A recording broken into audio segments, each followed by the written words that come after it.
പ്രവാസികളുണ്ടല്ലോ, ഇതൊക്കെ മാറ്റേണ്ട കാലം അതിക്രമിച്ചു. കാരണം എന്താണെന്നറിയോ? ഇപ്പോൾ ഒരു വർഷം ജോലി ചെയ്തിട്ട് പ്രവാസി ഒരു മാസത്തേക്ക് നാട്ടിലേക്ക് ലീവിന് വരികയാണ്. അപ്പോൾ എങ്ങനെയും ഒരു 30 കിലോ കൊണ്ടുവരണം. അത് ആദ്യം തൊട്ടേ ഉള്ളൊരു ശീലമാണ്.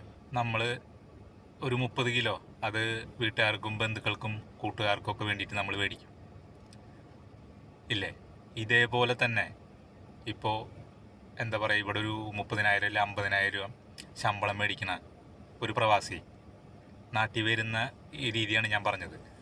അതേപോലെ തന്നെ നിങ്ങൾ നോക്കണം. ഇപ്പോൾ ബാംഗ്ലൂർ ജോലി ചെയ്യാണ്, ഇതേ സാലറി ഈ 50,000 അല്ലെങ്കിൽ അതിൽ കൂടുതൽ സാലറി മേടിക്കുന്ന ഒരാൾ നാട്ടിൽ വരുന്ന രീതിയും വ്യത്യാസമുണ്ട്.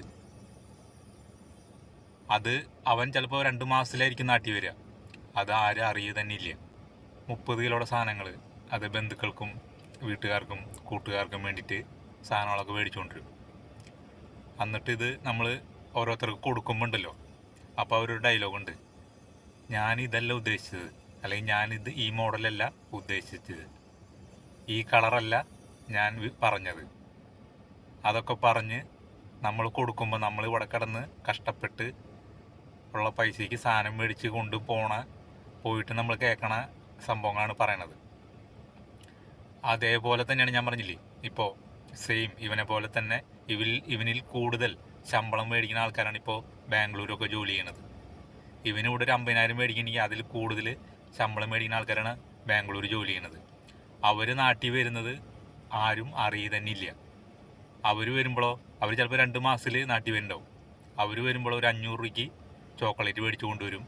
അത് കൊടുത്ത് അവർ പോവും. അവർ വരണതും പോണതും ആരും അറിയുക തന്നെ ഇല്ല.